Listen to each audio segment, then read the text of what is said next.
Welcome to Kenton's videos. Enjoy the video.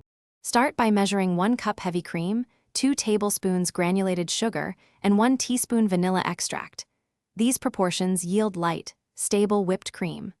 Place the cream in the coldest part of the refrigerator and chill a metal bowl or your quart zip-top pouch for 30 minutes until the temperature is about 35 degrees F 40 degrees F.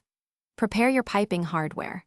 A quart pouch or pastry bag and a 3.5 mm or 1/8-inch tip work well for fine decoration and controlled dispensing.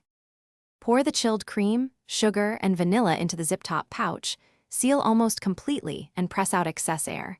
Leave a 1-inch opening or clip a corner before piping.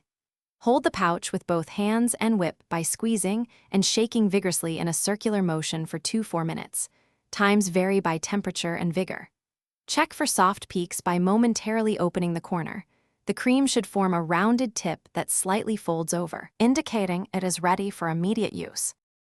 After whipping, close the pouch fully and refrigerate it upright. Use the whipped cream within 24 to 48 hours for best texture and flavor, and keep it below 40 degrees F. If the cream becomes grainy from overwhipping, add 1-2 tablespoons cold heavy cream and gently fold through to restore smoothness. For food safety, discard any dairy that has been held above 40 degrees F for more than 2 hours, and always wash reusable piping tips and pouches in hot soapy water after use to prevent bacterial growth. Thanks for watching. Consider subscribing if we helped you.